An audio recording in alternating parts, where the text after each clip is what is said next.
اللهم صل على سيدنا محمد وعلى آل سيدنا محمد كما صليت على إبراهيم وعلى آل إبراهيم في العالمين إنك حميد مجيد. قال الله تبارك وتعالى في كلامه المجيد: أعوذ بالله من الشيطان الرجيم. بسم الله الرحمن الرحيم. فأتت به قومها تحمله قالوا يا مريم لقد جئت شيئا فريا يا أخت هارون ما كان أبوك امرأ سوء وما كانت أمك بغيا فأشارت إليه قالوا كيف نكلم من كان في المهد صبيا قال إني عبد الله آتاني الكتاب وجعلني نبيا وجعلني مباركا أينما كنت وأوصاني بالصلاة والزكاة ما دمت حيا وبرا بوالدتي ولم يجعلني جبارا شقيا والسلام علي يوم ولدت ويوم أموت ويوم أبعث حيا. قال المؤلف والمفسر رحمه الله تعالى إلى أن قال: والذي جرى القرضي ولا هذه المقالة ما في التوراة بعد خروج موسى وبني إسرائيل من البحر وإغراق فرعون وقومه. قال: وقامت مريم بنت عمران أخت موسى وهارون النبيين تضرب بالدف هي والنساء معها يسبحن الله ويشكرنه على ما أنعم به على بني إسرائيل. فاعتقد القرظي أن هذه هي أم عيسى وهذه هفوة وغلطة شديدة بل هي باسم هذه وقد كانوا يسمون بأسماء أنبيائهم وصالحيهم. اب مفسر رحمۃ اللہ علیہ قرآن مقدس کی ان آیات مبارک پر کہ یا اخت ہارون کہ قوم نے بی بی مریم علیہ السلام کو جب خطاب کیا تو فرمایا کہ اے ہارون کی بہن. تو ہارون سے مراد کیا؟ تو قرظی نے ایک واقعہ نقل کیا ہے جس میں یہ ثابت کیا ہے کہ بی بی مریم جو ہیں وہ حقیقتاً حضرت ہارون جو موسیٰ علیہ السلام کے بھائی تھے ان کی بہن. اس لیے قوم نے کہا کہ یا اخت ہارون. اور اسی طرح اس نے اس واقعے کو بھی بیان کیا ہے کہ جب اللہ تبارک و تعالیٰ نے موسیٰ علیہ السلام کو اور بنو اسرائیل کو نجات دی اور آپ دریا سے سلامتی سے گزر گئے اور فرعون کو لشکر کے ساتھ ہلاک کر دیا، تو کہتے ہیں کہ اس نے یہ بھی لکھا کہ بی بی مریم بنت عمران اخت موسیٰ و ہارون، یعنی موسیٰ علیہ السلام اور ہارون کی بہن ہیں. تو انہوں نے اس خوشی میں دف بجائی اور عورتیں بھی تھیں، وہ اللہ کا شکر بھی ادا کر رہی تھیں اور خوشی کا بھی اظہار کر رہی تھیں کہ اللہ نے بنو اسرائیل کو نجات دی. تو اب مفسر رحمۃ اللہ علیہ فرماتے ہیں کہ دراصل قرظی کو یہ بہت بڑا دھوکہ لگا ہے اور یہ بہت بڑی غلطی ہے اور بہت بڑا نقصان ہے. اصل بات یہ نہیں ہے. ہو سکتا ہے اس وقت بھی کسی کا نام مریم ہو سکتا ہے کہ لوگوں کے نام، اب بھی تو لوگوں کے نام ہارون ہیں. اس کا معنی یہ تو نہیں ہے کہ موسیٰ علیہ السلام کا بھائی ہے. تو یہ رواج ہے کہ پہلے لوگ جو تھے وہ انبیاء کے نام پر اپنی اولادوں کے نام رکھتے تھے، صالحین کے نام پر اپنی اولادوں کے نام رکھتے تھے۔ اسی طرح انبیاء علیہم السلام کے ازواج مطہرات، انبیاء علیہم السلام کی بنات مکرمات کے ناموں پر بھی نام رکھتے تھے، ورنہ یہ حقیقت ہے کہ بی بی مریم کا حضرت ہارون علیہ السلام سے خاندان میں تو سلسلہ ہے، لیکن وہ حضرت ہارون کی بہن نہیں، کیونکہ حضرت موسیٰ اور حضرت ہارون علیہ السلام کے بعد وہ پیغمبر علیہ السلام کا واقعہ آیا۔ اللہ نے بنو اسرائیل کو کے بعد آپ کے بعد نبی بھیجا اور ملک نقاتل فی سبیل اللہ اور قتل داؤد طالوت جالوتا، وہ جو واقعہ ہے یہ موسیٰ علیہ السلام کے بعد کا ہے۔ اسی طرح موسیٰ علیہ السلام کی زندگی میں ہارون علیہ السلام فوت ہو گئے۔ موسیٰ علیہ السلام کی وفات کے بعد یوشع ابن نون جو ہے وہ نبی تھے، جن کی قیادت میں بنو اسرائیل پھر مسجد اقصی میں داخل ہوئے۔ تو حضرت موسیٰ علیہ السلام اور حضرت عیسیٰ علیہ السلام کے درمیان تو قرن ہے، تو اس لیے یہ کہنا اصل بات تو یہ ہے کہ یا تو اسی زمانے میں کوئی رجل صالح عبد صالح جس کا نام ہارون تھا اس نسبت کی گئی، یا آپ کے خاندان میں کوئی بزرگ گزرے جن کا نام ہارون تھا، اس لیے قوم نے کہا کہ تم تو بڑے صالح لوگوں کی بہن ہو، تمہارا تو باپ بھی بڑا صالح ہے اور ماں بھی بڑی صالحہ ہے، تو اس قدر صالح خاندان، اس قدر اللہ والے خاندان کے اندر یہ بچہ بغیر خامد کے پیدا ہو جائے تو یہ تو بہت بڑی بات ہے۔ كما قال الإمام أحمد حدثنا عبد الله بن إدريس سمعت أبي يذكر عن سماك القمة بن وائل عن المغيرة بن شعبة قال بعثني رسول الله صلى الله عليه وسلم إلى نجران فقالوا أرأيت ما تكرهون يا أخت هارون وموسى عليه السلام قبل عيسى بكذا وكذا قال رجعت ذكرت ذلك رسول الله صلى الله عليه وسلم وقال هذا أخبرتهم أنهم كانوا يسمون بالأنبياء والصالحين قبلهم انفرد بالبخاري ومسلم والترمذي والنسائي من حديث عبد الله بن أبي سماك به وقال الترمذي رحمه الله تعالى حسن صحيح غريب لا نعرفه إلا من حديث ابن إدريس۔ اب اس حدیث مبارک میں امام احمد رحمۃ اللہ علیہ نے اس سند سے روایت نقل فرمائی ان القمة بن وائل عن المغیرة بن شعبہ، حضرت مغیرہ بن شعبہ فرماتی ہیں کہ مجھے حضور صلی اللہ علیہ وسلم نے نجران کی طرف بھیجا، حضور پاک نے نجران کی طرف آپ کو بھیجا۔ تو نجران میں جب پہنچے تو نجران میں اس زمانے میں نصارہ کی آبادی تھی، نصارہ جو تھے وہ نجران میں آباد تھے، یہود جو تھے یہ زیادہ تر شام میں، بیت المقدس میں، خیبر میں اور پھر مدینہ منورہ کے قریب میں، بنی قریظہ، بنو قینقاع، بنو نذیر، یہ قبائل جو ہیں یہ مدینہ منورہ میں بھی آباد ہیں، لیکن نصارہ جو ہیں وہ زیادہ تر نجران تھے۔ اسی لیے حضور پاک کی خدمت میں وفد جو آیا تھا عیسائی نصارہ کا 60 آدمی کا، وہ نجران سے ہی آیا تھا عبد المسیح کی قیادت میں۔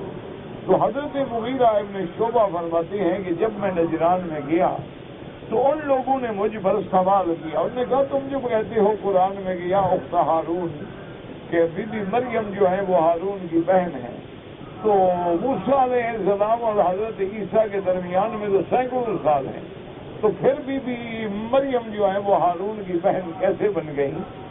تو حضرت مغیرہ فرماتے ہیں کہ میں نے کوئی جواب نہیں دیا۔ تو اس لیے علماء فرماتے ہیں کہ یہ بھی بہت بڑے علم کی دلیل ہوتی ہے کہ اگر آدمی کو مسئلہ معلوم نہ ہو تو جواب نہ دے، بغیر علم کے جواب دینا جو ہے وہ بہت بڑی جہالت ہے۔ یہ بھی عالم کی شان ہوتی ہے کہ مسئلہ نہیں آیا تو اللہ علیہ میں نہیں جانتا، مجھے علم نہیں ہے، کسی اور سے پوچھ لو، تو اس میں اس کے علم کی دلیل ہے اور علم کا اس میں وقار ہے۔ اور بغیر علم کے نعوذ باللہ غلط مسئلہ بتاتے، جو بھی عمل کریں گے قیامت تک کا گناہ تمہارے دل میں رہے گا. تو اس لیے آدمی کو مسئلہ بتاتے ہوئے کبھی جرأت نہیں کرنی چاہیے. اگر مسئلہ معلوم ہے تو جواب دو، مسئلہ معلوم نہیں ہے خاموش ہو جاؤ. اس لیے حضرت مغیرہ ابن شعبہ فرماتے ہیں کہ میں خاموش ہو گیا، مجھے جواب نہیں آتا تھا. تو میں نے حضور صلی اللہ علیہ وسلم کی خدمت میں عرض کیا کہ یا رسول اللہ، اس طرح نصارہ نے مجھ سے سوال پوچھا اور میں تو جواب نہیں دے سکا. تو آپ نے فرمایا اللہ کے بندے اللہ خبر تو ہم تم نے کیوں نہیں ان کو جواب دیا کہ بھئی پہلے دور میں یہ رواج تھا کہ لوگ انبیاء کے نام پر اپنی اولادوں کے نام رکھتے تھے اور صالح لوگوں کے نام پر اپنے نام رکھتے تھے. جیسے آج کل بھی رواج ہے ماشاءاللہ، مسلمان جو ہیں فلمی ستاروں کے نام پہ نام رکھتے ہیں، کرکٹر کے نام پہ نام رکھتے ہیں، اسی طرح کوئی سنگرز کے نام پہ نام رکھتے ہیں. دور ہے نا جی، مسلمانوں کی اب پہچان یہی ہے نا. اسی لیے اقبال نے کہا تھا نا کہ آج تجھ کو بتاؤں میں تقدیر امم کیا ہے، شمشیر و سنا اول طاؤس و رباب آخر. تو اب وہی طاؤس و رباب ہے ہر مسلمان کے ہاتھ میں اور بچیوں کے ہاتھ میں. ورنہ لوگ جو ہیں وہ انبیاء کے نام رکھتے تھے. دیکھو نا حضور کے ساتھ یعنی لاکھوں انبیاء گزرے ہیں، 25 انبیاء کا تو قرآن میں ذکر موجود ہے. اچھا پھر میرے آقا کے لاکھوں صحابہ ہیں، صحابیات ہیں، امہات المومنین ہیں، بنات رسول اللہ ہیں. مسلمانوں کو نام ڈھونڈنے میں کیا تکلیف ہے بھائی؟ مسلمانوں کے لیے تو اتنے بڑے نام قرآن میں موجود ہیں، مسلمانوں کے لیے تو اتنے بڑے نام احادیث رسول اللہ میں موجود ہیں، مسلمانوں کے لیے تو اتنے بڑے نام ازواج رسول میں موجود ہیں، بنات رسول میں موجود ہیں. لیکن آج ایک وبا ہے، بیماری ہے، فیشن ہے کہ نیا سے نیا نام ڈھونڈو جو اور کسی کا نہ ہو، تاکہ لوگ سمجھیں کہ ایسا نام رکھا ہے جی کمال ہے، ہم نے تو پہلی دفعہ سنا. اس قسم کا یہ طریقہ جو ہے یہ اسلام سے لگا نہیں کھاتا. اسلام میں تو محبت. اب دیکھیں نا حضرت علی کی اولاد ہے ماشاءاللہ، تو اب جب آپ ان کے نام دیکھیں گے تو اسی طرح چلیں گے. مثلا حضرت علی کی اولاد ہے حضرت حسن، حضرت حسین بن کلثوم، حسین ابن علی، حسن ابن علی. اچھا پھر حسین کے بیٹے جو ہیں ان کا نام ہوگا علی ابن حسین، اور حسن کے بیٹے جو ہیں ان کا نام بھی ہوگا حسین ابن الحسن، حسن ابن الحسین. ایک دوسرے کے نام رکھے تاکہ بھی وہ سلسلہ بھی قائم رہے اور نام جو ہیں وہ جڑے رہیں. تو اس لیے مسلمانوں کو چاہیے کہ وہ نام اختیار کریں جو حضور کو پسند ہیں، جو اللہ تبارک و تعالیٰ کو پسند ہیں، اور جن میں ابدیت کا اظہار ہو. جس میں ابدیت کا اظہار ہو وہ اللہ کو نام بڑا محبوب ہے. جیسے عبد الرحمن ہے، عبد الرحیم ہے، عبد الکریم ہے، عبد الخالق ہے، عبد المالک ہے، عبد المعطی ہے، عبد المہیمن ہے، عبد الحنان ہے، عبد المنان ہے. اللہ کے کتنے نام ہیں. تو انسان ایسے نام رکھے کہ نئے نئے نام لوگ رکھتے ہیں جی، عجیب عجیب نام ہوتے ہیں. میں نے پہلے بھی آپ کو بتایا تھا نا، ایک بندہ آیا کہتا ہے کہ صاحب ایسا نام بتائیں جو کسی کا نام ہو. کہ ابلیس رکھ لو. کسی نے بھی اپنے بیٹے کا نام ابلیس بھی رکھا ہوگا تو رکھ لو. وہ کہنے لگا جی آپ ناراض ہو جاتے ہیں. کیا کریں آپ مجھے بتائیں کہ ناراض اس لیے امام غزالی نے لکھا ہے من استغضب فلم یغضب فهو جدار. اور نے فرمایا کہ جس کو غصہ دلایا جائے اور غصہ نہ آئے تو وہ تو دیوار ہوا. وہ تو پھر ایک دیوار ہوا جس کو غصہ ہی نہیں آتی. یہ کو بات ہے. غصہ آنا جو ہے یہ بھی تو انسان کی صفات میں ہے. فرق صرف اتنا ہے کہ غصے کو اس کے محل میں استعمال کرو، غلط جگہ استعمال نہ کرو. ورنہ غصہ نہ آنا تو یہ تو کوئی اچھی علامت نہیں ہوتی. من استعتب فلم یستعتب فهو حمار. فرمایا جس سے معافی مانگی جائے اور وہ معافی نہ دے وہ گدھا ہے. کہ بھی اگر کوئی معافی مانگتا ہے تو پھر معاف کر دو. اگر کسی نے غصہ دلایا ہے تو فوراً غصہ آنا چاہیے. جیسے ایک صحابی نے بات کی تو حضور کی آنکھیں مبارک سرخ ہو. فرمایا انا اغیر منک واللہ اغیر منی. کیا کہہ رہے ہو؟ میں تم سے زیادہ باغیرت ہوں اور میرا اللہ سب سے زیادہ بغیرت ہے۔ تو غصے کا آنا جو ہے یاد رکھو، یہ قوت غضبیہ جو ہے اگر محل میں استعمال کرو تو اس کا نام شجاعت ہے، اور غلط جگہ پہ استعمال کرو تو اس کا نام حماقت ہے۔ اسلام یہ نہیں کہتا کہ تم قوت غضبیہ تمہارے اندر ہو ہی نہ، قوت غضبیہ نہ ہو تو کافروں سے کیسے مقابلہ کرو گے؟ قوت غضبیہ نہ ہو تو پھر تو جہاد ختم، قوت غضبیہ نہ ہو تو کفار سے مقابلہ ہی ختم۔ پھر تو یہ ہے کہ اگر آپ کے سامنے خنزیر بھی آ جائے تو آپ کہیں جناب السلام علیکم، اور السلام کا جواب دیجیے گا تو اٹھا کے قتل کر دے گا۔ تو غضب کا ہونا جو ہے یہ بھی علامت صحت ہے کہ اللہ نے انسان میں قوات رکھی ہیں، قوات غضبیہ بھی ہیں، قوات حیوانیہ بھی ہیں، قوات ملکیہ بھی ہیں، قوات علمیہ بھی ہیں، قوات نظریہ بھی ہیں، قوات فکریہ بھی ہیں، اور ان کو کنٹرول کے لیے قوت اعتدال ہے کہ ہر چیز جو ہے وہ اعتدال میں ہو، حد سے نہ نکل جائے۔ تو اس لیے اب اصول ہوتا ہے کہ جب آدمی ایسی کوئی بات پوچھے گا تو صاف بات ہے کہ آدمی کو غصہ تو آئے گا، تو اس کے بعد وہ کہتے ہیں کہ جی ایسا جواب میں نے کہا اللہ کے بندے جب تم ایسا کہتے ہو، یہ تو شان ہے میرے مولا کی کہ اس نے فرمایا کہ زکریا انا نبشرک بغلام اسمہ یحییٰ لم نجعل لہ من قبل سمیٰ۔ زکریا ہم تمہیں وہ بچہ دے رہے ہیں کہ اس کا نام اس سے پہلے کسی کا نہیں، اللہ تو جانتے ہیں۔ اب میں کہوں کہ میں تمہیں نیا نام بتا رہا ہوں، کوئی ہو سکتا ہے کہ 10 اور لوگوں نے رکھا ہو، مجھے کیا ہو سکتا ہے؟ تو بہرحال پھر اس قسم کا نام تو یہی ہو سکتا ہے کہ ایسا کوئی غلط نام تلاش کیا جائے کسی کا نام نہ۔ تو بار صورت کہنے کا معنی یہ ہے کہ بی بی مریم اور حضرت ہارون بھائی بہن نہیں تھے، وہ حضرت ہارون الگ ہیں اور ان کو جو نسبت کی گئی وہ الگ ہے۔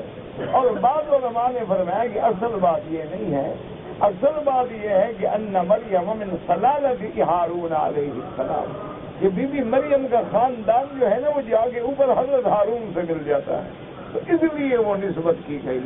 جیسے حضور صلی اللہ علیہ وسلم کا آپ کا نسب مبارک جو ہے وہ سیدنا اسماعیل سے ملتا ہے، پھر سیدنا اسماعیل جو ہے وہ ولد ابراہیم میں سے ہیں، تو لہذا میرے آقا جو ہیں وہ اولاد ابراہیم میں ہوئے، من ذریت ابراہیم ہوئے، اس لیے ایسی نسبت کر دی جاتی ہے۔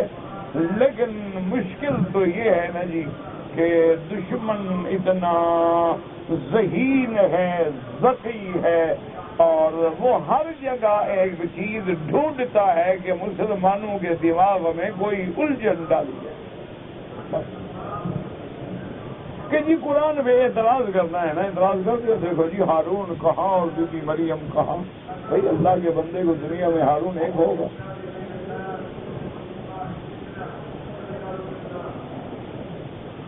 بہرحال یہ واقعہ بالکل من گھڑت ہے۔ اب دیکھو نا کہ حضرت ہارون کی موسیٰ علیہ السلام کی خوشی میں بی بی مریم کو دف بجاتا ہوا بھی دکھا دیا ماشاءاللہ۔ اب جناب فرماتی ان فرض اخراج سے وقال ابن جریر حدثنا یعقوب قال حدثنا ابن سعید ابن ابی صدقہ عن محمد ابن سیرین قال انبئت ان كعب قال ان قومي يا هارون ليس بهارون اخي موسى قالوا وقالوا وعائشة قال يا ام المؤمنين كان النبي صلى الله عليه وسلم قال فهو اعلم واخبر والا فاني اجد بينهما 600 سنة قال فسكتت وفي هذا التاريخ نظر۔ اب اس روایت میں آتا ہے کہ محمد بن سیرین فرماتی ہیں کہ مجھے خبر ملی کہ ان کعب، حضرت کعب نے فرمایا کہ یا اخت ہارون، انہوں نے فرمایا لیس بہارون اخی موسیٰ، ہارون سے مراد حضرت موسیٰ علیہ السلام کے بھائی مراد نہیں ہے۔ لیکن بی بی عائشہ ناراض ہو گئی، فرمایا کذبت، جھوٹ کہہ رہے ہو، اللہ جو کہتے ہیں یا اخت ہارون تو بس ہارون موسیٰ علیہ السلام کے بھائی ہیں۔ تو بی بی حضرت کعب نے عرض کیا گیا ام المؤمنین ان کا نبی صلی اللہ علیہ وسلم قال وهو اعلم واخبر، کہ اگر تو حضور نے خبر دی، حضور نے فرمایا ہے کہ ہارون سے مراد موسیٰ علیہ السلام کا بھائی ہے، اگر یہ بات حضور نے نہیں فرمائی تو بی بی آج کیوں ناراض ہو رہی ہیں؟ موسیٰ علیہ السلام اور عیسیٰ علیہ السلام کے درمیان میں 600 سال۔ لیکن مفسر فرماتے ہیں کہ 600 سال کہنا بھی کوئی 100% صحیح بات نہیں. ہو سکتا ہے کہ زیادہ ہوں، ہو سکتا ہے کہ درمیان میں سال کم ہوں. تو بہرحال معنی یہ ہے کہ پھر بھی عائشہ رضی اللہ تعالی عنہا جو ہیں خاموش ہو گئیں. انہوں نے کہا کہ اگر حضور پاک نے فرمایا تو بات ختم ہو گئی کہ اللہ کا نبی تو کوئی بات نہیں کہتے کہ جب تک ان کو اللہ وحی نہ فرمائے. اور اگر آپ کا خیال ہے تو کہا بھی تو 600 سال کا فاصلہ ہے، اس طرح تو بی بی مریم کی عمر ہم 600 سال تسلیم کریں تو یہ تو کوئی مسئلہ ہی نہیں. وقال ابن جرير إذن حدثنا بشر قال حدثنا يزيد قال حدثنا سعيد قال قل يا أخت هارون قال كانت من أهل بيت يعرفون بالصلاح ولا يعرفون بالفساد. وہ فرماتی ہیں کہ بی بی مریم کا تعلق ایک ایسے گھرانے سے تھا جو بڑے نیک لوگ تھے، جو فساد گناہ جانتے نہیں تھے. اور الناس يعرفون بالصلاح به. وقال هارون مسلما محببا في أشيرته وليس بهارون أخي موسى ولكنه هارون آخر. مفسر رحمۃ اللہ علیہ فرماتے ہیں انہوں نے فرمایا کہ بعض گھرانے جو ہیں وہ نیکی میں مشہور ہوتے ہیں، بعض گھرانے جو ہیں وہ برائی میں مشہور ہوتے ہیں. حضرت ہارون جو تھے وہ بہت بڑے مصلح تھے اور مخلوق میں قبیلے میں محبوب تھے، لیکن اس سے مراد وہ ہارون نہیں جو موسیٰ علیہ السلام کے بھائی تھے. وَلَكِنَّهُ هَارُونٌ آخر، یہ اور آدمی ہیں. قَالَ وَذُكِرَ نُشِيَجْنَا يَوْمَ هَارُونَ أَلْفًا وَالَّذِي سَمَّى هَارُونَ مِن بَنِي إِسْرَائِيلَ. اور بعض لوگوں نے یہ بھی لکھا ہے کہ جب حضرت ہارون کا جنازہ اٹھا تو اس وقت ان کے جنازے میں 40,000 آدمی نے شرکت کی بنو اسرائیل میں سے، اور ان سب کے نام جو تھے وہ ہارون تھے. یعنی محبت سے ہر آدمی ہارون ہارون ہارون نام رکھتا تھا. یہ تو محبت کی بات ہے. جیسے کہ آج بھی الحمدللہ جن لوگوں کو حضور سے محبت ہے تو وہ حضور کے نام پہ نام رکھتے ہیں محمد، حضور کے نام پہ نام رکھتے ہیں احمد، حضور صلی اللہ علیہ وآلہ وصحابہ کے صحابہ کے نام، حضور کے بیٹوں کے نام عبداللہ، ابراہیم، قاسم، ان کے لقب جو تھے طیب، طاہر.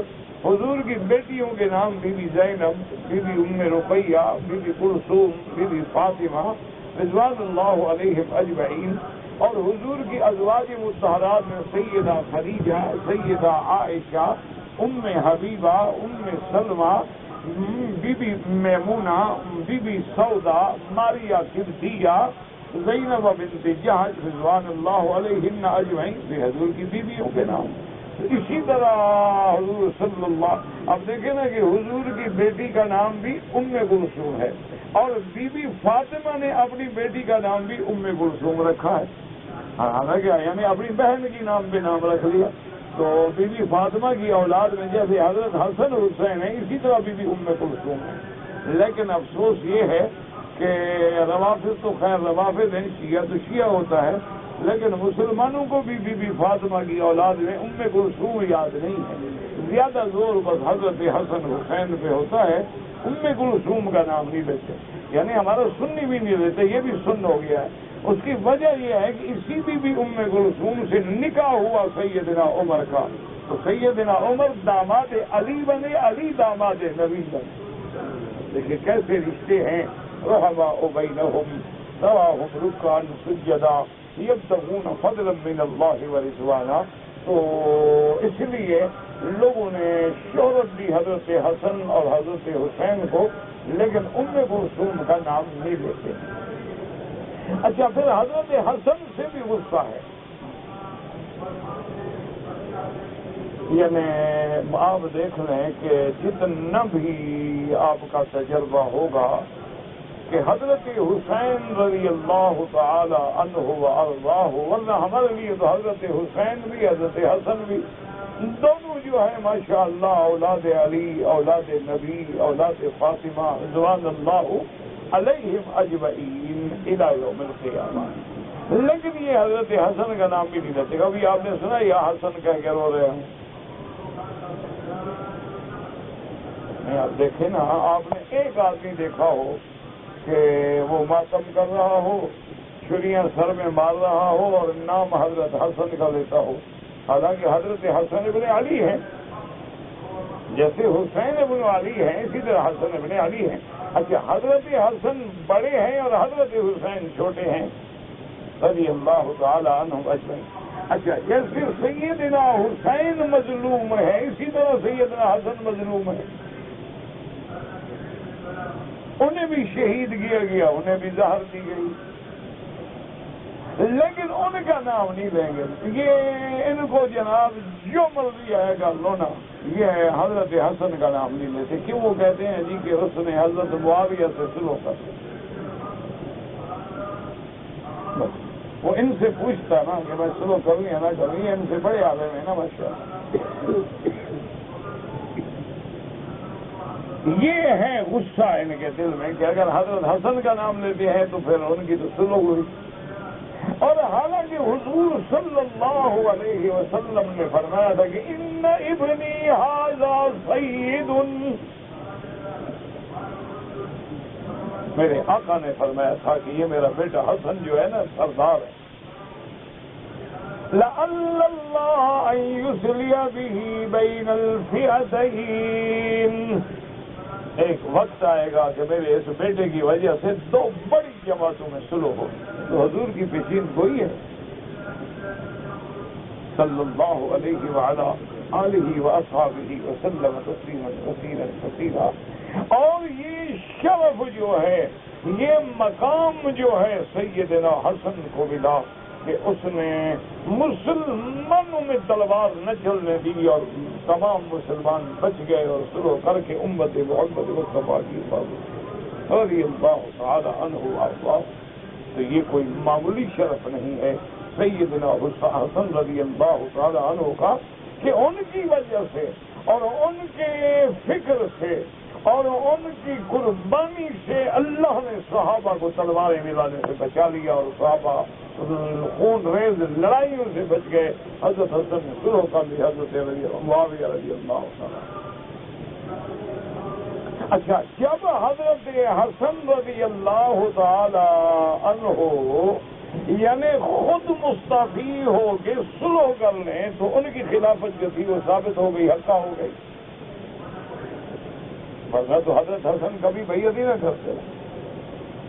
تو جب ان کی ہوگی تو ہمارا جھگڑا کس بات کا ہے؟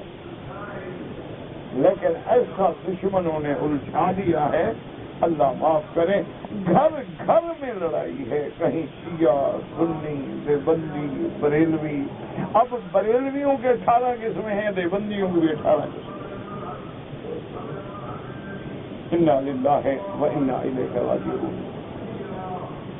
اللہ تبارک و تعالی حضور کی امت پہ رحم فرما دے، اللہم ارحم امت محمد صلی اللہ علیہ وسلم۔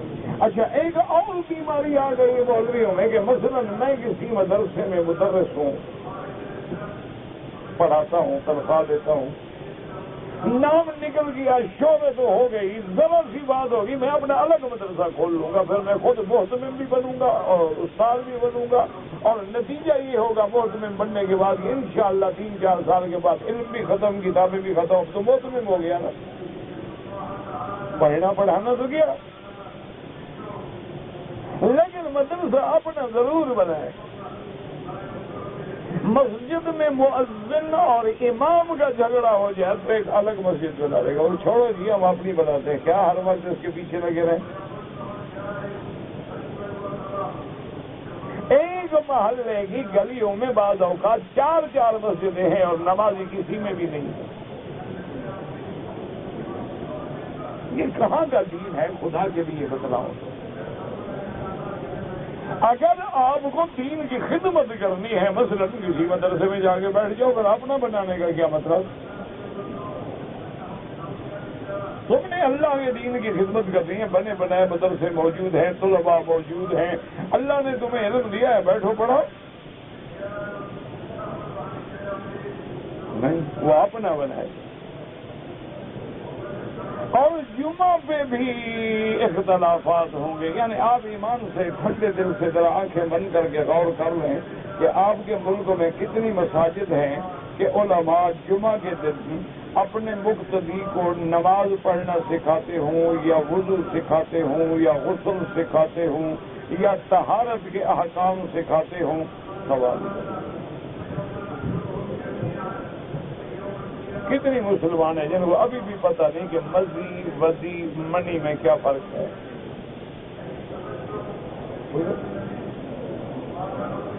کتنے مسلمان ہیں 60 سال عمر ہے، ابھی پوچھ لو کہ غسل کے فرض کتنا ہے؟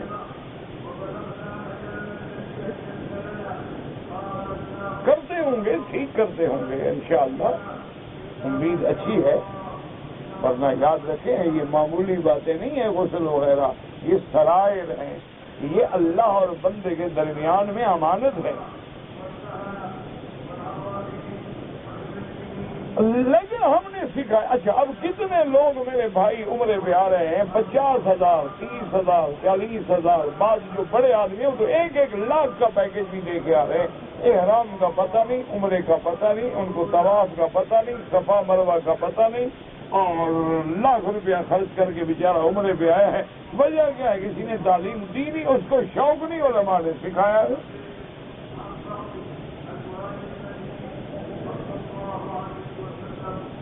اچھا ابھی آپ کے داخلے حج کے شروع ہو گئے، ٹھیک ہے، ہر علاقے میں ہر محلے میں لوگوں کو پتا ہے، یا کسی بینک میں آپ چلے جائیں ان سے شیٹ لے لیں کہ بھئی کتنے لوگوں نے داخلہ دیا ہے، ان کو مہربانی کر کے خط بھیج دیں، آدمی بھیج دیں کہ حاجی صاحب الحمدللہ تم نے حج کا داخلہ دیا ہے، ہم نے مسجد میں پروگرام رکھا ہے عصر کے بعد یا مغرب کے بعد یا عشاء کے بعد آدھے گھنٹے کے لیے تشریف۔ آپ نے دیکھا ہوگا کبھی کبھی کہ حرم میں جو خادم ہیں بیچارے، یہ مطاف میں صفائی کر رہے ہوتے ہیں، خون پڑا ہوتا ہے، وہ عورتوں کے حیض کا ہوتا ہے، کبھی کبھی زخم کا ہوتا ہے کہ ریڑھی لگ گئی، اس نے کاٹ ڈالا، اور اکثر اوقات جو گندے قسم کا خون ہوتا ہے نا وہ عورتوں کے حیض کا ہوتا ہے۔ وجہ کیا ہے؟ عمرے پہ آئی ہے، حیض آ رہا ہے، وہ چھوڑو گی، عمرہ کرنا ہے تمام، اللہ کے گھر میں کیا پابندی ہے؟ جاہل، کوئی مسئلے کا پتہ ہی۔ اچھا کتنے پڑھے لکھے لوگ آئیں گے ماشاءاللہ جو بڑے بڑے عہدوں پہ فائز ہیں کہ جناب میں جب ایئرپورٹ پہ آیا تھا تو میری بیوی حیض سے تھی، اس لیے اس نے عمرہ نہیں باندھا۔ یہ حالت، عورت حیض میں ہو، نفاس میں ہو، غسل کر کے نیت کر سکتی ہے،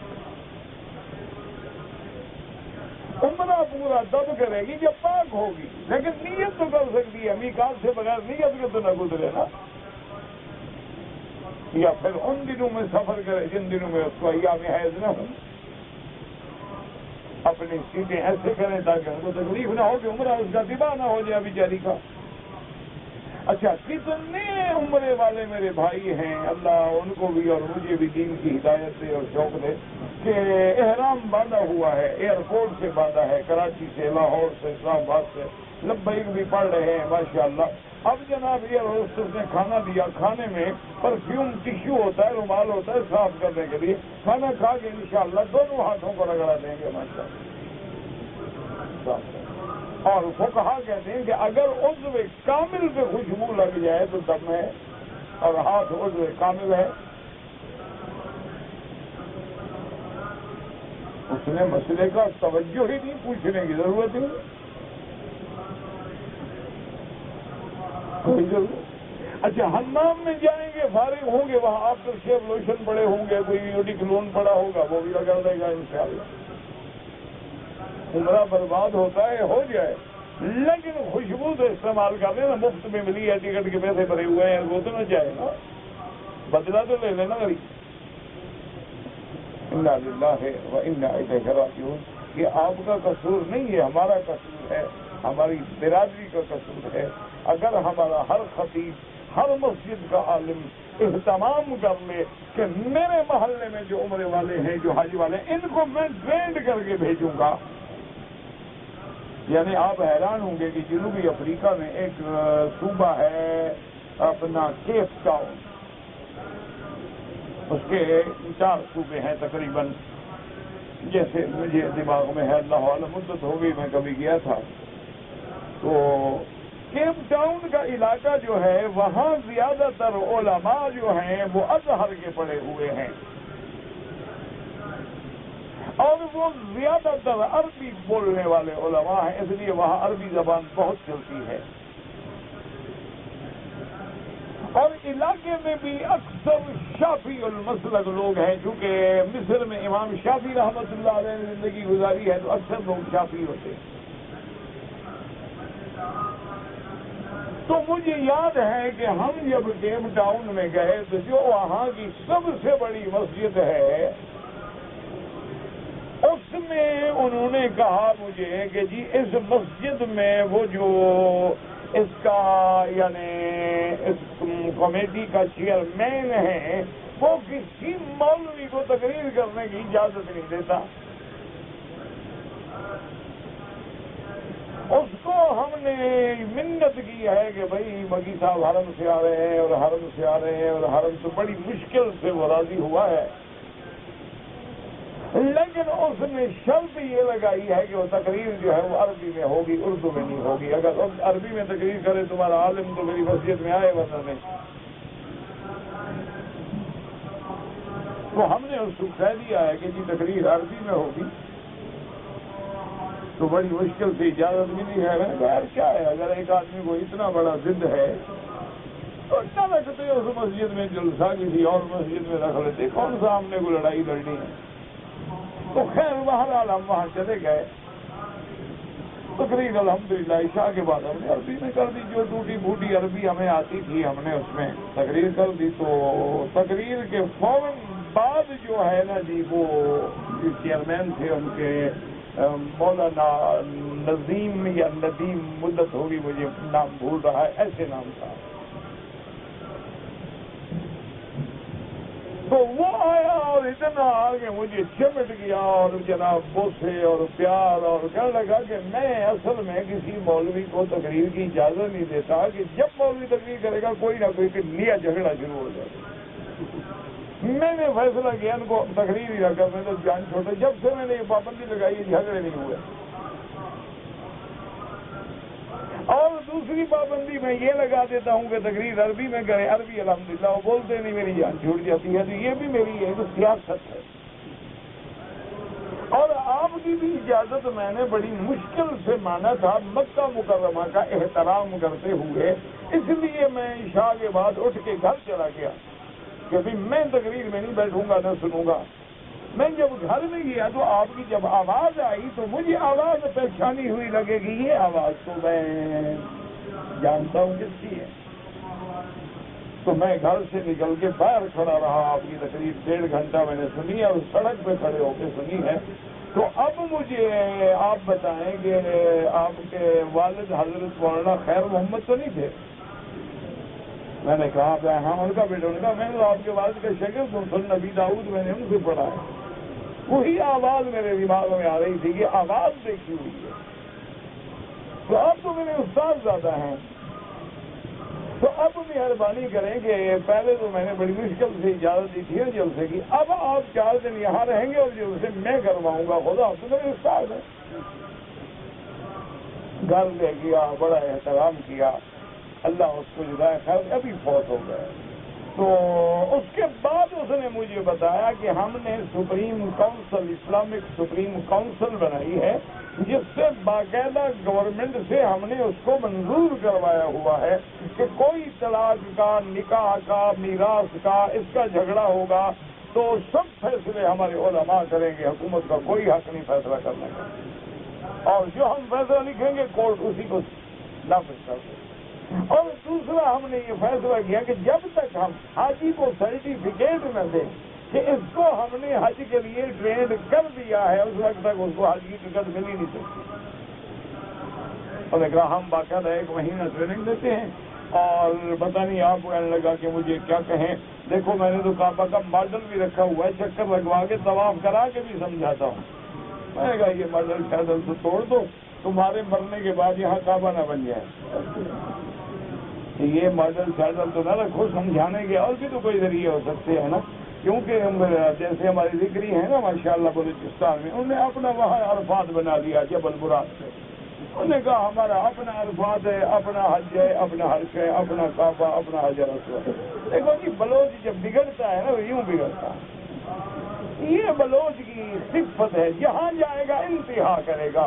جیلوں میں جاؤ 90% انشاءاللہ بلوچ ہوگا، جھگڑوں میں دیکھو 90% بلوچ ہوگا، اور اگر عالم بننے پہ بلوچ آئے تو وہ بھی ٹاپ پہ جاتا ہے، اور اولیاء بننے پہ آئے تو پھر حضرت دین پوری بنتا ہے، جہاں تھانوی بھی جا کے سبق سیکھتا ہے وہ بھی بلوچ سے۔ بلوچ جائے گا انتہا پہ، نیچے نہیں رہتا۔ یہ بڑی سخت قوم ہے، برائی میں جائے یا اچھائی میں جائے۔ خیارہم فی الجاہلیت خیارہم فی الاسلام، حضور نے فرمایا جو لوگ زمانہ جاہلیت میں ہوتے ہیں وہ اسلام میں بھی بڑے ہوتے ہیں۔ اب دیکھو نا حضرت عمر جب تک جاہلیت تھی تلوار لے کے محمد مصطفیٰ کو قتل کرنے آ رہا تھا، اور جب کلمہ پڑھا تو کہا اٹھو یا رسول اللہ میں آگے چلتا ہوں، دیکھوں آج کون قریش روکتا ہے، ہم کعبے میں جا کے عبادت کریں۔ آ گئی نا بات ہے، پہلے وہ بات اسلام کے خلاف تھی، پھر وہ اسلام کے حق میں تھی۔ کیوں؟ حضرت عمر بھی سردار تھا نا، قریش تھے نا، قبائل تھے۔ قریش پتہ ہے کس کو کہتے ہیں؟ قرش۔ قرش اس مچھلی کو کہتے ہیں جو سب کو نگل جائے، تو یعنی بڑے لوگ تھے نا، اسی لیے۔ اور ان لوگوں کے نام جو ہوتے تھے نا مردوں کے، وہ دہشت والے نام ہوتے تھے کہ بھی مرد کا نام سن کے اگلے ڈر جائیں۔ ہمارے بھی آپ جائیں نا دیکھیں بلوچوں کے نام ایسے ایسے نام ہوں گے، زرام، دلاور خان، بہادر خان، اور آپ کو تو ایسے ایسے نام ہوتے ہیں کہ بندہ نام سن کے بھی کام جائے۔ اچھا شکل دیکھے تو اچھے خاصے بندے کو پسینہ آ جائے، 6 فٹ قد ہو، اتنی 2 فٹ کی مونچھیں ہوں، یہاں بال ہوں، اور اتنا بڑا سر، بڑا سرداروں کا، اور پیر بڑے مرداروں کے، تو پھر آدمی ڈرے نہیں تو کیا کرے۔ میں نے تو اب اپنی برادری سے معافی مانگ لی ہے، میں نے کہا میں جب آؤں نہ میرا استقبال کیا کرو، نہ ایئرپورٹ پہ آئے گا، نہ اسٹیشن پہ آئے گا، میں تمہارے گھر میں آ کے تمہاری زیارت کروں گا، بس مجھے خدا کے لیے بس۔ وہ آتے ہیں جناب، وہ پرانے زمانے کے لوگ ہیں، بیچارے غریب لوگ ہیں۔ اچھا بھوکھا مر جائے گا، روٹی نہیں ہوگی، رائفل ہوگی، روٹی نہیں ہوگی گھر میں، بے وقوف کی روٹی مانگ کے کھائے گا، لیکن اسلحہ ہوگا حضرت کے پاس۔ فکرے آتے، بس اب ہم نے ان سے فیصلہ کیا، میں نے کہا بھائی آپ لوگ آتے ہیں نا، میں یہ آپ کی توہین ہے، تو میرے رشتے دار ہو، سردار ہو، میں تمہارے پاس چل کے آؤں گا۔ اچھا تو میں نے جان چھڑائی سے ہی بات۔ ایک دفعہ مجھے آئے تھے کراچی اسٹیشن پہ چڑھانے کے لیے، تو ڈبے، ریلوے ڈبے میں جتنے لوگ بیٹھے تھے سب کو کان سے پکڑ کے باہر کھڑے، اور صحیح ہاؤ صحیح سردار صحیح آدھا تھے، دوسرے ڈبے میں بیٹھے نکلو بھائی۔ میں جناب چپ کر کے کھڑا ہوں کہ لوگ یہ کہیں یہ مولوی مٹی ہے، یہ اس کے لوگ ہیں آگے، اسی کی تعلیم یہی سکھائی ہے ان کو، ٹکٹ والے لوگ، اسی کے لوگ بڑے بڑے سب کو کان سے پکڑ سامان اٹھا کے بعد اگر ہاؤ صحیح ڈبہ خالی ہے۔ میں بچہ جزاکم اللہ خیر، اللہ بات تمہیں بھی جزا دے اور اللہ مجھے بھی ہدایت۔ وہ میرے دوست ہیں ثناء اللہ والے بیچاروں کا، جن کا صدر میں دکانیں ہیں، میں اس کے دکان پہ گیا تو میری گاڑی سے اترا نا مجھوں اور سے وہ سارے اندر دکاندار بیچارے، انہوں نے کہا کہیں کون بڑا ڈاکو آ گیا، وہ میں نے اس کو کہا لڑکی کو خرید کوئی ڈاکو شاکو نہیں میرے ساتھ ہے، میرا صحیح ہے ان کو باہر بٹھاؤ، ہمارے سر کے سارے ڈر گئے، تو میں نے جان چھڑا دی الحمدللہ۔ میں اب ان کے گھر جاتا ہوں، ان کو ملتا ہوں، ان کو سلام کرتا ہوں، وہ خوش ہو جاتے ہیں، مکی صاحب ہمارے پاس خود چل کے آیا، ان کو پتا نہیں کہ مکی صاحب نے جان چھڑائی ہوئی۔ اللہ کرے یہ کیسٹ بھی نہ پہنچ جائے، میں جاؤں تو پھر ڈنڈے لے کے کھڑے ہوں، کیا پتہ لگتا ہے بلوچ قوم میں پتہ بدلنے سے کیا دے لگتا۔ تو اس لیے یاد رکھو کہ یہ حضرت ہارون وہ نہیں ہے۔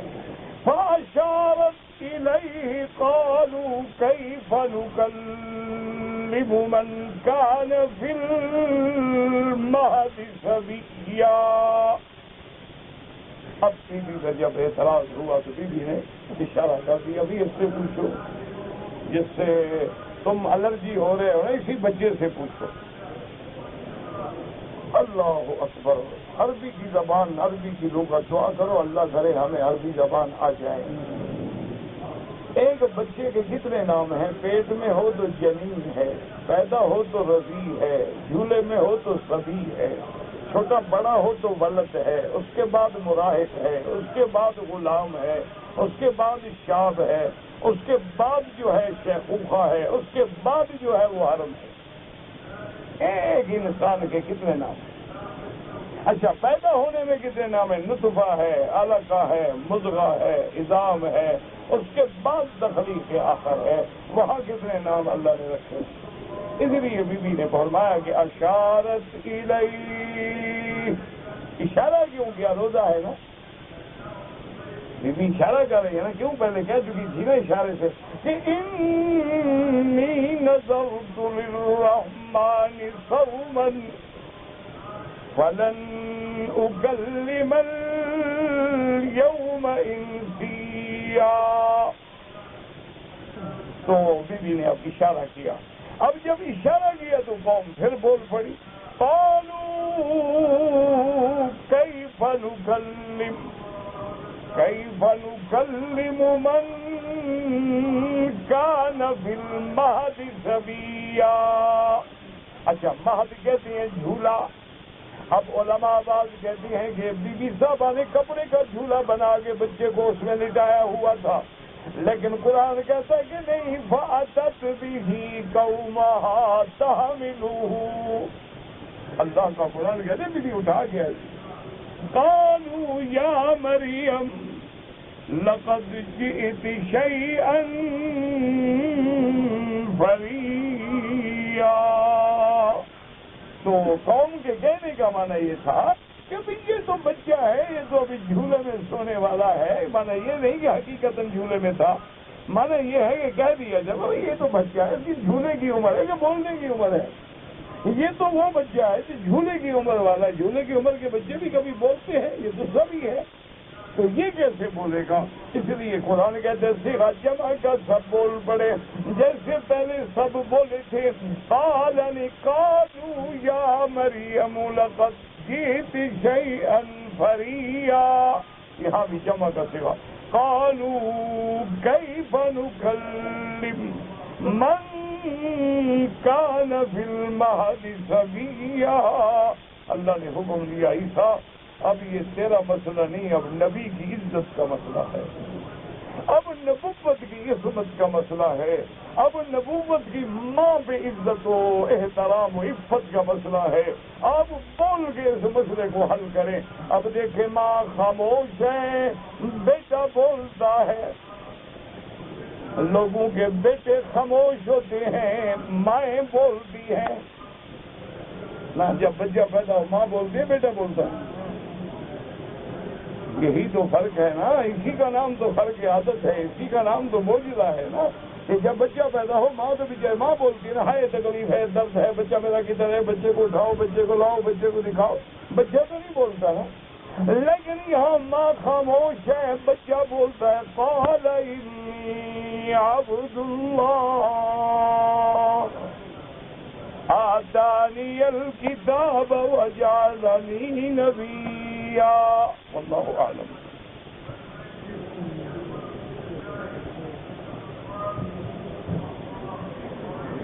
طواف کا پہلا چکر ہو گیا، دوسرا چکر شروع ہوا اور نماز جنازہ نہیں ہوتا، جنازہ ہوتا.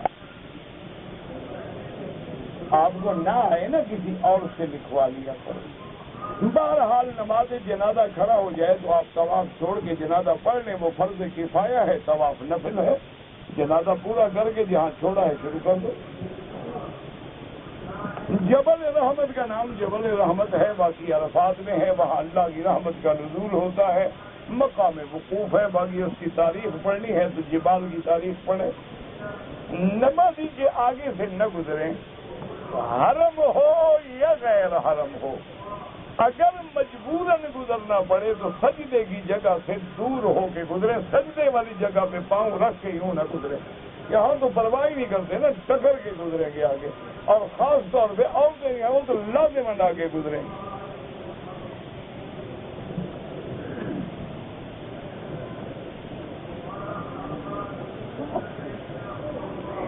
جی کہ عام حالات میں طواف کے 7 چکر سے عام ہو یا خاص ہو، کوئی طواف بغیر 7 چکروں کے نہیں ہوتا. ہر طواف کے لیے 7 چکر لگانے ضروری ہیں. نماز کے دوران کعبے کو دیکھیں نہیں، سجدے کی جگہ کو دیکھیں کہ نماز جو ہے بندگی ہے، تذلل ہے، عاجزی ہے. عاجزی کا معنی یہ نہیں ہوتا کہ بادشاہ کی آنکھوں میں آنکھیں گاڑ دو. عاجزی کا معنی ہوتا ہے سر جھکا کے سجدے کی جگہ پہ نظر رکھو.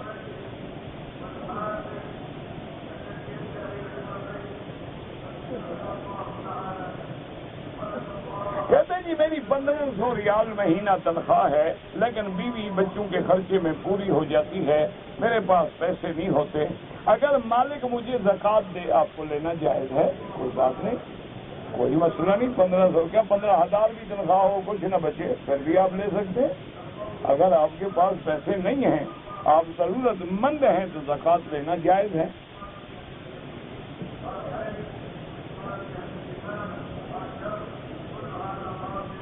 ایک آدمی جو ہے دینی مدرسے میں جو طلباء ہیں ان کو سارا سال کھانا کھلائے تو زکوٰۃ ادا ہو جائے گی.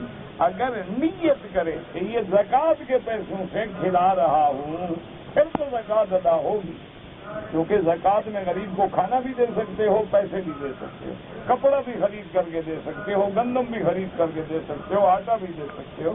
تو اگر نیت کر لے کہ بھئی میری زکوٰۃ سال میں ماشاءاللہ مثلاً 1 لاکھ روپے ہے اور میں روزانہ اتنا مدرسے میں زکوٰۃ کا کھانا بنا کے بھیجوں گا، لیکن مدرسے والوں کو بھی وضاحت کر دے کہ یہ زکوٰۃ کا کھانا ہے، تاکہ یہ نہ ہو کہ امیر کوئی لڑکا ہے تو وہ بھی کھاتا رہے بیچارہ.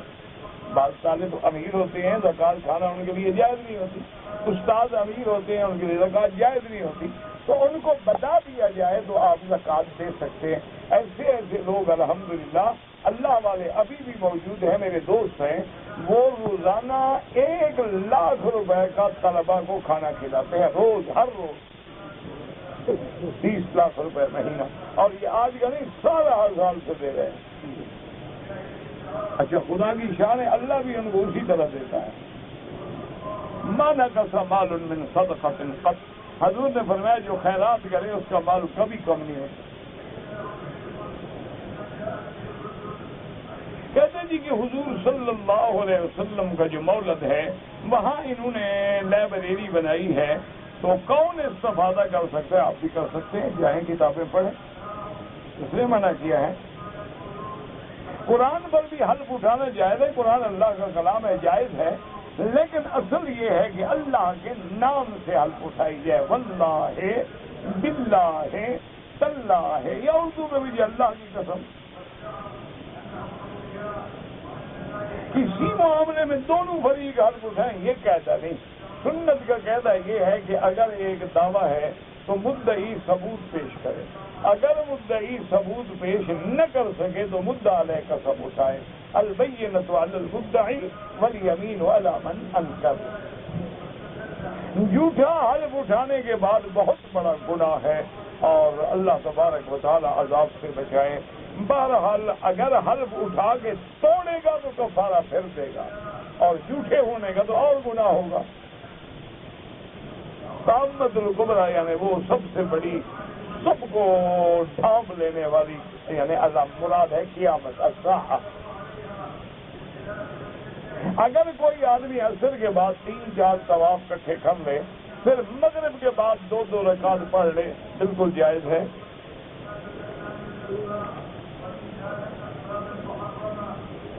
طواف میں افضل ذکر جو ہے سبحان اللہ، الحمدللہ، لا الہ الا اللہ، اللہ اکبر. یہ افضل ذکر ہے جو حضور پاک نے فرمایا ہے. میرے 5 چکر پورے ہو گئے لیکن میرا وضو ٹوٹ گیا، چھوڑ دیں، وضو کر کے پھر باقی 2 چکر پورے کر دیں. وادی محرم سے احرام باندھ کے مجبوری کے درجے پر قرن منازل سے آنا پڑا، کوئی حرج نہیں، احرام باندھ لے. سب سے پہلے فرعون نے داڑھی کو رنگ لگایا تھا، فرعون نے نہیں لگایا تھا، فرعون نے سیاہ رنگ لگایا تھا. اول من سود لحیتہ فرعون. یہ بھی ایک قول ہے، اللہ عالم کتنا صحیح ہے کتنا غلط ہے. تو بہرحال یہ ہے کہ سواد سے بچا کریں، ورنہ تو بعض تابعین جو ہیں وہ سیاہ بھی لگاتے تھے۔ اچھا، بعض فقہا کہتے ہیں کہ اگر کوئی آدمی مجاہد ہے تو وہ سیاہ لگا سکتا ہے تاکہ دشمنوں کو پتہ لگے بھی جوان ہے۔ اسی طرح بعض فقہا نے کوئی نئی شادی کرے تو اس کو بھی اجازت دی ہے کہ بیوی کو بے وقوف بنانے کے لیے داڑھی سیاہ کر لے۔ ایسے بے وقوف بنانے والی بات ہے نا، بات تو کھل جائے گی تمہاری جوانی کی۔ بیوی کو تو پتہ لگ جاتا ہے نا تم کتنے جوان ہو، داڑھی کالی کرنے سے کیا ہوتا ہے؟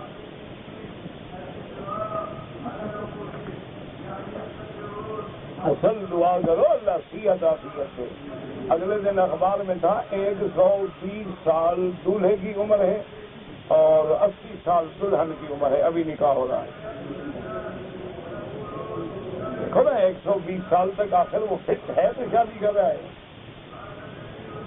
رفع یدین کے بارے میں شریعت کا کیا حکم ہے؟ رفع یدین کرنے کے بارے میں بعض روایات ہیں، لیکن امام ابو حنیفہ رحمۃ اللہ علیہ، حضرت عبداللہ ابن مسعود کیونکہ فقیہ فقہائے صحابہ میں ہیں، انہوں نے نماز پڑھائی تو انہوں نے رفع یدین نہیں کیا، اور ساتھ یہ بھی فرمایا لا اصلی بکم صلاۃ رسول اللہ صلی اللہ علیہ وسلم، تو وہ اسی کو ترجیح دیتے ہیں۔ باقی یہ ایسے جھگڑے نہیں ہیں، یہ کوئی فرض کا جھگڑا نہیں ہے، یہ زیادہ سے زیادہ افضل غیر افضل اولا غیر اولا کے جھگڑے ہیں، ان میں کیوں اپنی انرجی کو ضائع کر رہے ہو؟ حضور پاک کے روضہ مبارک میں جو صلاۃ و سلام پڑھے گیا وہ حضور سنتے ہیں، صحیح حدیث میں ہے، ابو داؤد میں حدیث ہے، تو جو چیز حدیث میں ثابت ہے آمنا باللہ۔ میں اپنی بیوی کے ساتھ اپنی ساس کو یا بیوی کی بہن کو عمرے پہ لا سکتا ہوں، ہاں اگر آپ کی بیوی ساتھ ہے تو ٹھیک ہے، لیکن آپ کو اپنی سالی سے پردہ کرنا ہوگا۔ یہ نہیں کہ سالی آدھی گھر والی ہے جو جاہلوں کا رواج ہوتا ہے، یہ نہ ہو۔ بہرحال گزارش یہ ہے کہ آپ کی بیوی نے مدینے سے احرام باندھ لیا، حیض آ گیا، دوائیں کھاتی رہیں اور ٹھیک نہیں ہوئی، تو یہ دیکھا جائے گا کہ بیوی کی مدت حیض کیا ہے، یعنی عادت کیا ہے، 6 دن 5 دن 7 دن، وہ دن پورے کریں اور اس کے بعد خون اگر بند ہو جائے، ورنہ 10 دن تک انتظار کرنا پڑے گا۔ 10 دن کے بعد بھی خون بند نہیں ہوتا تو بیماری ہے، وہ حیض نہیں۔ یہ اصل اسی گولیوں کا عذاب ہے، ورنہ کھاتی تو یہ مشکل نہ ہوتی۔ پاکستان میں دم نہیں دیا جاتا، جہاں غلطی کرو وہاں سزا ملتی ہے، وہ دم جو ہے فقراء حرم کو دینا پڑتا ہے۔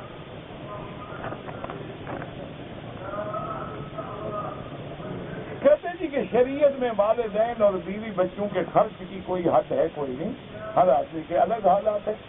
بعض آدمی 1000 میں بھی گزارا کر لیتے ہیں، بعض آدمی 1,00,000 میں بھی نہیں کر سکتے، تو جتنا اللہ آپ کو توفیق دے اتنا اپنے والدین پہ بھی خرچ کرو، اپنے بیوی بچوں پہ بھی خرچ کرو۔ عاشروہن بالمعروف۔ بہرحال امام کے پیچھے جو فاتحہ نہیں پڑھتے ان کی بھی نماز ہو جاتی ہے، حدیث رسول ہے اذا قرأ فانصتوا، جب امام پڑھے تو تم چپ کرو۔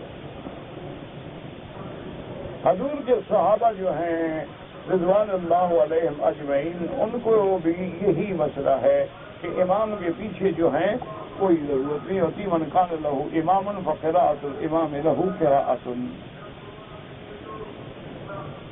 میرا بچہ بیمار ہے، اللہ سب بچوں پہ رحمت کرے، سب بیماریاں دور فرمائے۔ کہتے جی کہ حدیث میں آتا ہے اللہ اپنے بندوں سے ماں سے بھی زیادہ محبت کرتا ہے۔ ماں تو اپنے بچے کو جہنم میں نہیں ڈالتی، لیکن اللہ تو ڈالے گا، اللہ ماں ہے۔ یہاں وہ غفور الرحیم ہے، وہاں وہ عزیز و ذوالانتقام بھی تو ہے نا، یہاں وہ ستار ہے، وہاں وہ قہار بھی تو ہے۔ اگر آپ کو یہ پتا ہو تو نہیں ڈالے گا تو آپ تو انشاءاللہ خدا کا سجدہ بھی نہ کریں، کبھی نماز ہی نہ پڑھیں۔ تو باغی کو تو ہر کوئی ڈالتا ہے۔ تمہاری ماں بادشاہ بن جائے، تم بغاوت کرو، دیکھو ماں کیا کرتی ہے۔ اگر کوئی آدمی بی بی عائشہ کی مسجد سے عمرہ کرے بالکل جائز ہے، بار بار کرے، دیکھو بھائی یاد رکھو، اگر ایک دفعہ جائز ہے تو 1000 دفعہ بھی جائز ہے، یہ تو مسئلہ ہے۔ حضور پاک نے تو زندگی میں کبھی دن میں 10 طواف نہیں کیے، لیکن آج اگر کوئی 10 طواف کرے تو کیا کہیں کہ بدعت ہے؟ جب طواف ثابت ہے پھر 100 کرو تو جائز، 1 کرو تو جائز، کروڑ کرو تو جائز۔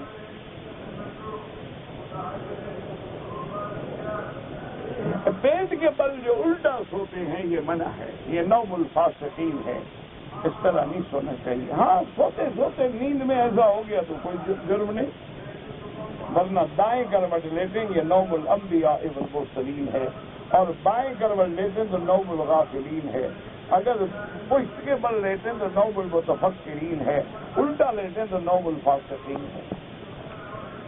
میرا دانت جو ہے وہ خراب ہو گیا، اس پہ دوسرا دانت لگایا، ٹھیک ہے کوئی بات نہیں، جائز۔ اگر کوئی سوکھی ہوئی نجاست کپڑے پہ گر جائے، آپ نے کپڑا یوں کیا وہ دور جا پڑی، کپڑے پہ کوئی اثر نہیں ہے تو کپڑا پاک ہے۔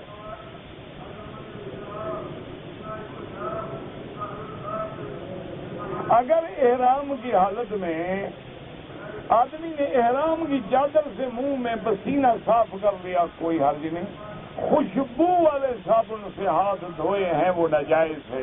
بعض علماء کہتے ہیں دم پڑ گئی ورنہ بہرحال صدقہ ضرور کر دے 2-3 ریال۔ دم کے جانور میں وہی شرائط ہیں جو قربانی کے جانور میں ہیں، اندھا نہ ہو، لنگڑا نہ ہو، کمزور نہ ہو، وہی شرائط۔ اگر دوران طواف حتیم میں نفل نہیں پڑھ سکتے، طواف ختم کر کے پھر حتیم میں پڑھ سکتے ہیں۔